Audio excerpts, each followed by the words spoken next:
I am Nikarasu with the Paparazzu, and for you today, I have a response video. As I'm sure you're able to tell from the thumbnail and video, the video I'll be responding to is from Lost in Games, who made a video on saying that the final episode of Life is Strange is awful writing. I'm a big fan of Life is Strange series and even have my own video on the first two games. So if you also enjoy Life is Strange, feel free to check out that video. Of course, I'll be responding to the video, however, there are some things I want to go over first. Now, this is going to be a little different from my other response videos. I left a comment giving my disagreements with the video. I had multiple of them, and he responded to each and every one of them, and he was civil and respectful about it. He also said he was completely fine with these sort of discussions, which I respect him for. Not only will I be responding to the video itself, but I'll also be responding to the points that I made in my comment and his counter-arguments. The reason for this is because there was things that I didn't think of before, and things that I probably could have said to make my points better. So I'll also be criticizing myself a bit in this video. Majority of what I'm gonna go over is what was already said, and there will be some things that I didn't go over that I didn't think of before. Now, this doesn't mean I'm gonna play the whole video. And if you want, you can watch the video for yourself. There will be a link to it in the description. You can watch it for yourself in case you think I'm taking him out of context or something like that. Now, if you have any of your own disagreements with Lost in Games, please keep it civil and respectful. Of course, if you have any disagreements with what I say in this video, you're more than welcome to leave it down below in the comments as well. The final episode of Life is Strange Season 1 picks up shortly after the end of the previous episode and brings Max into the dark room, face to face with the actual villain of the story, Mr. Jefferson. She's tied to a chair and Victoria is lying a few feet away, unconscious. I have to be completely honest here. This is really the part where the game just jumped the shark for me, and there isn't a whole lot I'm going to be able to discuss when it comes to these opening scenes. Jefferson seemed like a suspicious jerk to me from the first time I saw him, but he's just so over-the-top evil in this stretch that I had to question what the game was trying to accomplish while checking myself for whiplash. We'll find out later that Nathan was responsible for Rachel Amber and what ultimately happened to Kate, with Jefferson more or less acting as a role model for the younger man. But now we're supposed to believe that Mr. Jefferson has gone from simply kidnapping and photographing girls to killing people in a spree situation? So this is where I made my first point. I said Jefferson was kidnapping and taking photos and then killing his victims after he was done with them to cover his tracks. He's cautious, which is why no one in-universe aside from David suspected him and couldn't find any evidence of Jefferson connected to the crimes. He even kills Nathan because of how reckless Nathan is, which further shows how cautious he is. He responds by saying, yeah, Jefferson has been cautious for a long time, but he really slipped up with killing Nathan and then taking out Chloe, Victoria and Max all at once, showing he's kind of flipped by the end. How did he slip up killing Nathan? As I said in the comment, Nathan is reckless. He unintentionally killed Rachel by making her OD. He dresses and kidnaps Chloe, who has no part in Jefferson's plans, and ends up escaping. When Chloe confronted Nathan after this, he accidentally ends up shooting her. And at the end of the game, you choose to sacrifice Chloe, then this is where both Nathan and Jefferson get caught. Now, obviously Jefferson doesn't know that, but this is all more proof that Nathan's completely reckless. And when Jefferson got rid of Nathan, he made sure no one knew about it. To keep with the appearance that Nathan is alive, Jefferson ends up using Nathan's phone to text Chloe. Oh, Christ, Nathan just texted me. He says there won't be any evidence left after he's done. Shit. We have to go to the junkyard right now. Not only was Jefferson keeping up the appearance that Nathan was still alive, but he also lured Chloe and Max into a location where no one was around, which is why they were in the junkyard. Jefferson has no interest in Chloe like he does Max, but is still a threat to his plans, which is why he kills her in a location where no one's around. No witnesses. The only witness around is Max, who ends up passing out and getting kidnapped. In this scene, after Jefferson gets rid of Chloe and kidnaps Max, but Victoria's nowhere near around, so Jefferson took his time before kidnapping her. Without elaborating on how, I don't see how Jefferson could have slipped up. No one would have any proof or have any idea that he's connected in all of this. Max is able to message David and let him know who the bad guy is, and we're able to make sure that Kate knows that she has friends that can help her through what she's dealing with. In reality, that should have been that. We're even able to stand up to Victoria and open her eyes to the damage that she's doing to others, while putting Jefferson on notice as we hand in Max's entry for the Everyday Heroes contest. By the end of the fast-forwarded week, Jefferson and Nathan have been nabbed, with Chloe's life being saved in the process. Max won the contest, and we find ourselves on a plane headed to San Francisco with Principal Wells. I thought this was the end of a short finale episode, where we wrapped up everything in a nice bow and learned a lesson about being more assertive and being a better friend along the way. I have no issue with Max learning to be more assertive and to be a better friend. But if the game had just ended there, then it would have been really anticlimactic. It wouldn't be as good. There would have been no real-life cost, since Max would have been able to achieve this ending without having to face any sort of consequences. If her powers could solve everything, then everything she ever accomplishes wouldn't feel earned. It would just undermine any personal growth she goes through. I would say that an ending like this would have been fine if Max didn't have any powers. Everyone in this town is understandably freaking out, but with how slowly the storm, or at least the tornado, seems to be moving, it seems crazy that they weren't all able to get out or take proper shelter. Even the people in the diner, Warren, Joyce, and Frank, among others, seem more or less just chill with the idea that a tornado is bearing down on them. They aren't trying to get underground or to flee, and I have to question if they even want to survive the storm at this point. Okay, it's not flawless. And this is also where we get the first hint of something that will take up the majority of the rest of the episode and make me pull what little hair I have left out. We have the chance to tell Warren that Max started the storm, and what the actual I don't understand. What's the problem with Max telling Warren that she started the storm? You're not giving any reason for why this is bad. This game has really thrown me for a loop in a million different ways. But now we have to jump into the real meat and potatoes because I've just about had it. The idea here is that saving Chloe in the very beginning was the catalyst for the storm because of something to do with cause and effect or chaos theory, as Warren so eloquently explains to us. It feels like something that was just shoehorned in as a way to pretend that any of the choices that we've made to this point have mattered in any way. So this brought me to my second disagreement. The chaos theory wasn't just shoot in because Chloe originally brought it up and explained in episode 2 before everything goes wrong. His response, yes, she brought it up early on, and the butterfly was another point for the chaos theory. However, the game itself didn't really seem to ever get a good handle on what exactly chaos theory truly is, as one of the big moments for the idea was the tornado, which just irritated me overall as they could have done so much more with it, as I mentioned in the video. But we did get a little more with the chaos theory, as it was snowing at the end of the first episode, and there are all the whales that died and that we see on the beach. And as you said, the storm's the biggest one. Honestly, I can meet you halfway on this. I personally don't think they really needed to do more, but I think it still would have been fine even if they did. And as far as I'm concerned, the devs can take the poorly written, so many plot lines you can barely keep up, story, and get out of town. So far, we've had the fish out of water trope, with Max in a new school and trying to find a social group to fit into, a long-neglected but rekindled friendship between childhood best friends, a time travel storyline where we have the chance to change decisions and do things over to our heart's content, except for when it mattered with Kate, an abusive stepfather who is also dealing with unresolved PTSD, and the tendency to dig into conspiracy-level stuff with a fine-tooth comb while still missing the obvious clues, a teacher who's paired up with a student who just happens to be a member of the family that runs the town to carry out atrocious acts, an alcoholic principal who might or might not be embezzling money from the school, a photography contest that we don't even have the option to do anything with on the first go-round, and an untold number of other subplots that I can't even keep up with.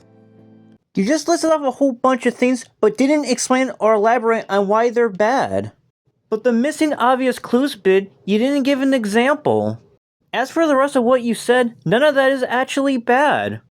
When making a review on something that's bad and saying that's bad writing, you have to make sure that you explain and elaborate on all your points. That way, it gives something for people to think about. This leads to the third thing I mentioned. Why would the game give you the option to do something with the photography contest in the beginning? The reason why Max doesn't enter is because she has self-doubt, with one of her doubts being that her photos aren't good enough. You can't just expect someone with self-doubt and is socially awkward to just enter this contest without getting past her self-doubt and social awkwardness, because that's unrealistic nor believable. Now, he actually agreed with me here and mentioned that it was just something that bothered him, which is completely fine. But I have to ask, all the other stuff that you listed off when you were listing off this, was there also stuff that just bothered you? Because if so, it's not inherently bad writing just because it bothered you. And now, we apparently have control of the weather, because the writers took the concept of the butterfly effect too literally. Again, I don't see the problem. What's the issue with them taking the butterfly effect too literally? The pair of girls start heading for the lighthouse. But Max barely makes it a few steps before she passes out, and now we enter the guilt trip dream portion of the game, and I'm just going to skip right over all of it. This was the most infuriating part of the episode for me, because in my eyes, it didn't add anything at all to the narrative. But the Nightmare Maze is a crucial part of Max's character arc, and character arcs are vital to the narrative. You shouldn't have skipped it just because you personally thought it didn't add anything to her narrative. The maze represents her guilt, insecurities, fear, and doubts. There's actually a video by a girl in the game that does a good job at explaining this. When Max leaves the classroom, we are thrown into the dorms. Now, depending on if you save Kate, she will be there, asking Max why she didn't save her. As Max goes through the door, it just brings her back to the beginning. It's almost like she's in purgatory. In the Catholic Church, purgatory is an immediate state after physical death in which those destined for heaven undergo purification. It is to achieve holiness necessary to enter the joy of heaven. We can also interpret this as Max's own personal hell, the price she must pay for all the choices she has made throughout the game. When you are finally able to advance throughout the endless doors, Max changes, from the first time we talked to Kate, to talking with Chloe about Rachel, to even becoming Victoria. Why? Maybe it's because it was to show Max how many lives she has really affected. Maybe it's to show she's really similar to these characters, alone and afraid. When she goes through the bathroom door, it is dark and filled with danger. Her only way to safety seems to be the lighthouse. Typically, the lighthouse symbolizes shelter and safety. As Max passes through the terror, we see characters who have a big role in Max's life, like Mark Jefferson, Warren, Nathan, even Frank. Those were my beans, Max! Those were my fucking beans!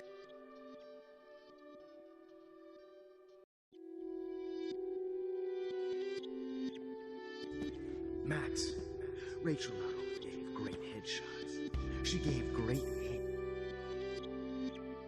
I only want to go ape with you, Chloe. Come here.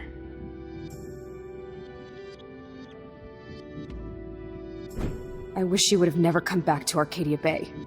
You're the real Storm. When you walk past or near them, we can hear them saying things to Max. Jefferson is coming after me again. You used to be so pure, so innocent. Now, you have to die. You thought I was harassing Kate, but I was helping her. What the hell did you do for her? I knew I should have given that scholarship Max, to I Victoria know instead you're of in Max. here. You can run, but you can't hide from your white knight. Majority of what is being said to her is about the choices she has made with her powers. The alternate realities coming together to punish her.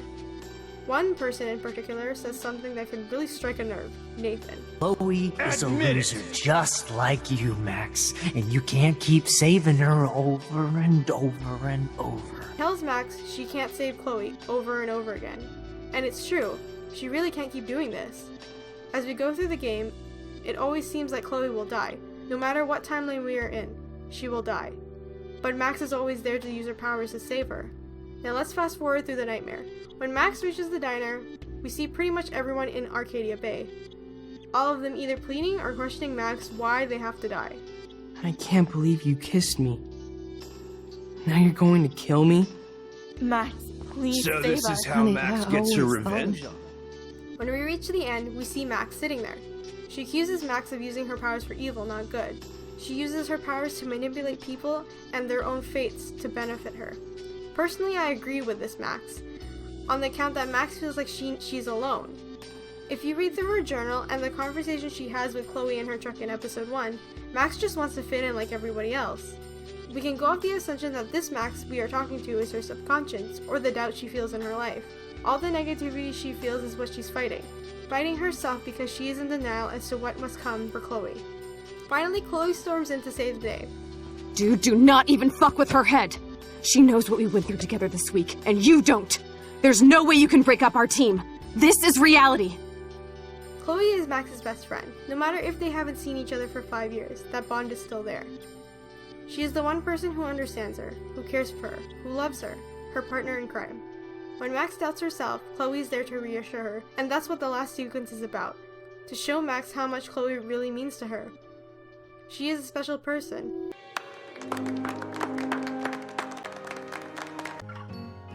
We rehashed some of the prior choices and laid out a basic canon timeline, and Max reinforced to herself that she was somehow responsible for all of the chaos because she used her powers that she didn't ask for and wasn't given any rules for. Seriously, Max was handed these powers after having what amounted to a weird dream in her art class, and the whole thing was presented as a way to save someone's life. She did what any rational, caring person would do and saved Chloe's life in the bathroom before going on to use what seemed like a random gift. So this is what led to the fourth thing I pointed out. Max is at fault for all of the chaos that happened, even though it was unintentional. No one can argue that she didn't have good intentions nor blame her for them, but despite her good intentions, using her powers led to negative consequences, such as creating the storm, and the nightmare sequence was to tell her that she was responsible, as painful as it is. The game wasn't saying Max was wrong for wanting to use her powers to help others, just that even the best intentions can lead to chaos by using her powers. Sure, she was handed the powers nor given any rules for them, but you can't just ignore all the chaos that happened because of Max's powers. His response, Max is only at fault for the storm because the writers made it so. The whole storm thing really bothered me because while it makes for a good Omni type thing, having a tornado spun up after all the events of that week just doesn't work with the concept of chaos theory, or the powers in general. In my eyes, it would have made much more sense to have the storm be a warning, with the consequences of powers being more along the lines of change I talked about in the last part of the video. Not to be rude or anything, but majority of what you said here wasn't relevant to what I was saying. You weren't really addressing the point I was making here. Now, I do admit I could have done more explaining this point by saying that she took accountability for everything, which she should. You were trying to say that she shouldn't because she had no idea what would happen and that she had good intentions. But that's not an excuse, nor a reason for why she shouldn't take accountability. Despite her good intentions, lives were put at risk because of her using her powers. If Max didn't take accountability and just stuck with the, well, I had good intentions excuse, then she would come across as being callous and develop toxic traits, which would have been very damaging to her character, and would turn fans against her. At a very basic level, the writers want us to believe that the act of saving Chloe somehow caused the storm. That Max doing the very human thing, taking advantage of the mysterious power she was granted, was the wrong move. And what was the purpose of this whole experiment? Is there some god sitting back and laughing as Max has to go through hell, seeing her friend potentially die over and over while wielding the strange power to fix it every time? It's completely senseless because if she never got the power, the perpetrators of the crime that really kickstarted this whole thing would be taken down just the same. And having a tornado take out the entire town based on that one instinctive action is about the dumbest piece of writing I've seen in any of these games that I've talked about. The final choice in the game wound up actually being a no-brainer for me because of that fact alone. I refused to accept that the tornado was tied to Chloe being saved, and I refused to use Max's time travel to go back and let Chloe die. He said multiple things here that I ended up responding to. Here's the fifth one. The act of saving Chloe objectively did cause the storm. Chloe was supposed to die in the first episode. She was put in life-threatening situations even afterwards, such as when she gets stuck on the trail track. that she's slowly dying due to the accident in the alternate timeline, and that she was killed by Jefferson. The storm still appears because of how much time has been altered. Chloe is meant to die, specifically in the bathroom, and Max was never meant to use her powers to save her without any consequences. His response: the storm would appear even if we only used the power to rewind a minimal amount. The idea that Chloe is the one big catalyst that her living or dying would cause the storm versus no storm is just jumping the shark in my opinion, as it makes her more important overall than she truly is. She is important to Max and her parents, but she isn't the most important person in Arcadia Bay, and it just seems like a stretch to make that the case. Regarding the part of the storm still appearing even if you use rewind a minimal amount of times, Max wouldn't be able to use rewind at all if she hadn't witnessed Chloe's death in the bathroom scene and saved her. It's not just about how many times you used it, it's about using it to change a course in history that was supposed to happen. As for the part of Chloe being more important than she should be, what's the problem with that? Other characters can be as or almost as important as the main characters. Is it an issue in Ben 10 that Gwen and Max are just as important as Ben? Is it an issue that even Kevin ends up becoming as important as Ben later into this series? This is a non-issue here. So here I answer the question, what was the purpose? The purpose is to teach Max that despite wanting and intending to use her powers for good things, it can still lead to negative consequences.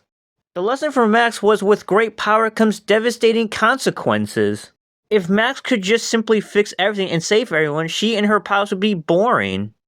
Part of what makes her a great character and the writing great is that Max always tried to do the right thing. Basically, her powers are a double-edged sword. His response: I would argue that the lesson should have been to learn how to think things through before making decisions, and how to live with the choices you made rather than the regret not making a different choice. Max questions herself at every turn, which is normal for a lot of people, especially for younger people. These powers would have been a great way for her to reflect and learn how to be more confident. As it stands, they teach her that her choices could end up making things very bad for a lot of people, making her question them even more and making her less confident than she started. No offense, but this is a really poor argument here. First, you're better off living with the choices you made. It is something that she does by the end of the game and even in the sequels. Just because you think things through and learn to live with your decision, doesn't mean you can't regret that decision.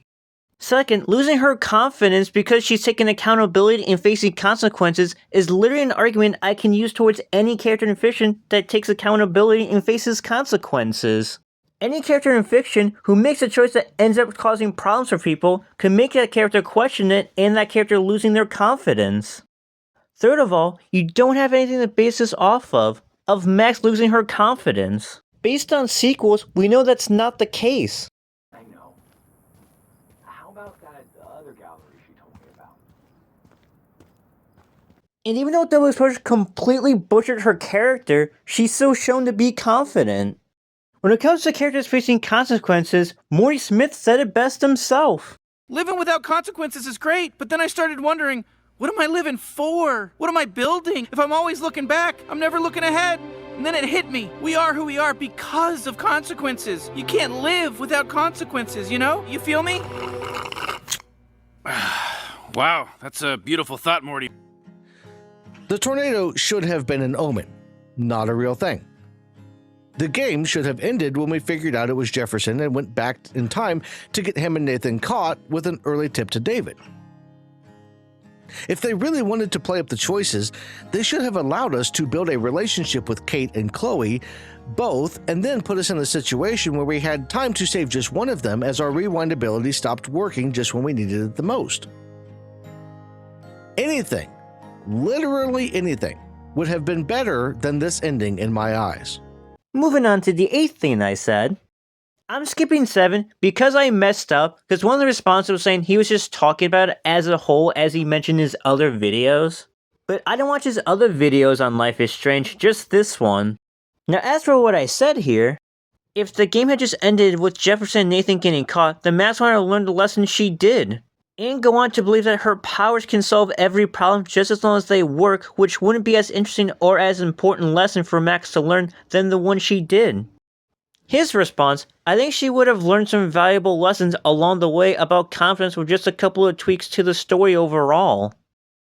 I also think that if the game had ultimately ended with my suggestion of Max losing her powers in a pivotal moment, she would know that they wouldn't be there to rely on in the future. But Max would still rely on Rewind whenever she could. Just as long as it works, she would have no reason to stop using Rewind. Also, in your example of Max only being able to save either Kate or Chloe, she could end up losing her confidence because she wasn't able to save both of them. Which is something you try to criticize with the actual lesson that Max learned. Also, something that I messed up on was something that I failed to bring up before. It's the fact that Max didn't believe that the storm was 100% real. Max, holy shit, man, your vision. It's true. You saw the tornado, it's coming. What? Oh no. Chloe, where are you? I'm so fucking scared. I'm by the beach. Chloe! Can you hear me? Hello? Hello?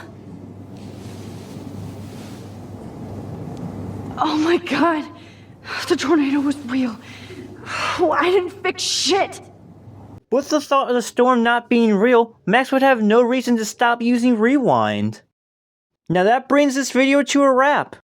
If you enjoyed this video, give it a like. If you're new to my channel, feel free to check out my other videos, shorts, posts, and subscribe if you haven't already.